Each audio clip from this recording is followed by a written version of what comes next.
So here I want to go over the post-lab in Sorcerer's Stone. And again, on the top I have things that are soluble, things that are insoluble. Just memorize things and just kind of pretty much think, okay, everything else is going to be insoluble. Here is my situation. I have magnesium chloride, which is MgCl2. So magnesium is 2 plus, chlorine is 1 minus, so you need 2 of those. And we're going to mix it with these, one of these 3. And we want to know, okay, which one of these will make a precipitate. So let's look at the first one, copper nitrate. Okay, so let's see if it's here. It's here. Oh, nitrate is none of these. Oh, actually, it's right here. So here you have copper nitrate, and what's going to happen is you have MgCl2, which is aqueous, plus CuNO3, which is also aqueous, and again they're going to switch partners.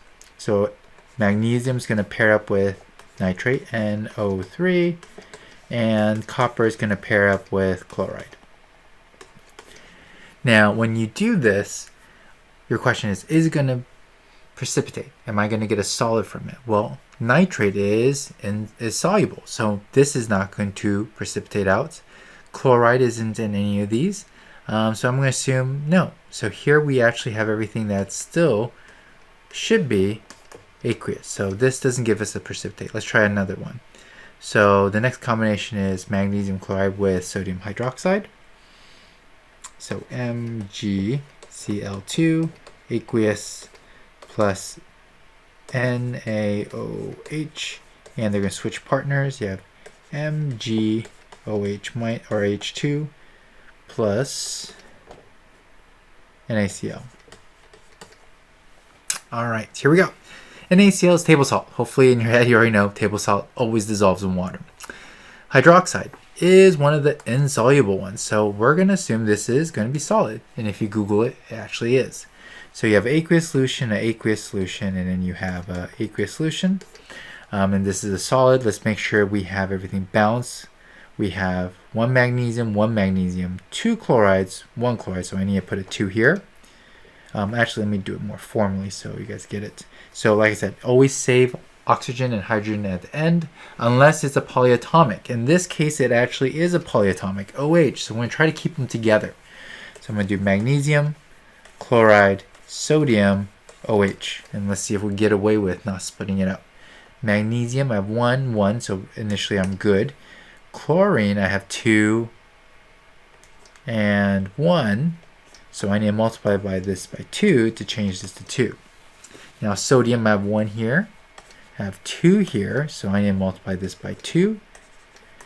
And now I have 2 hydroxides and 2 hydroxides, so I'm good. Let me double check. Mg, 1, 1, 1, 1. Cl2, Cl2, good. 2Na, 2Na, and then 2OH, 2OH. So I'm balanced. Okay, balanced equation. The first one I just did right here is the molecular equation, Me. So this is what represents what's going on. You're going to put 2 chemicals. This is the Me. Oops.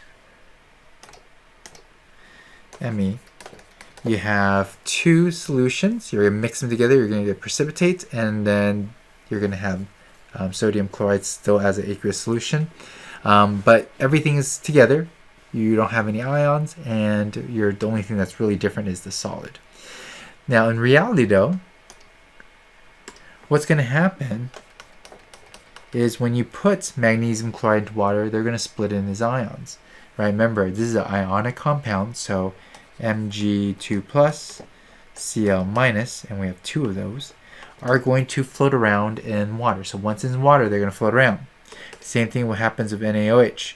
You have 2 Na plus 2 OH minus, and they're going to float around. Now, OH really wants to gain a hydrogen if possible, change into water. Sodium is the only real one that's going to dissociate with K, other than potassium as well. So what we have here then, it's going to try to look for a new partner, which is MgOH. So they're going to switch partners. You have MgOH, which we know is a solid, so we're going to write it as a solid. And then you have NaCl, which is just table salt. It always dissociates, so you have 2 Na plus 2 Cl minus. So here is my total ionic equation.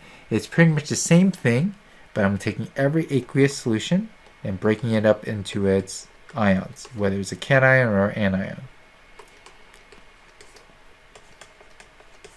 As for the magnesium hydroxide, it is a solid, so we're going to leave it as is, and these are all going to be aqueous. Okay, that was very tedious, so to kind of make it to the point, solid is the only one that we really care about, so MgOH2. We want to know which ions make it, so that's Mg2 plus OH minus. Here we have 2 of them, so we need a balanced equation, and this is the net ionic equation. So this is just a quick summary of the reaction that happens. This is what's actually in the solutions, and this is what happens when they're in the solution. It breaks apart into all the different things. So hopefully that makes sense. Let me do another one. Let me pick a good color. So it could precipitate with this one, but we want to know, actually no, it precipitates this one. We want to know if it's going to precipitate with a carbonate, and that's also insoluble. So MgCl2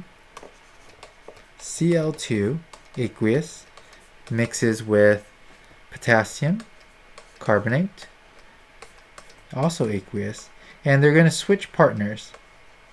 There we go.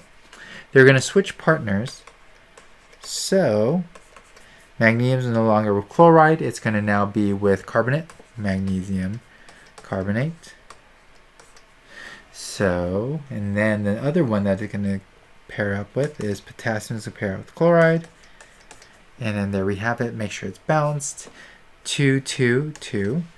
1, 1, 1, 1. So it's balanced now. And this is the Me. I'm going to skip T, but actually I shouldn't.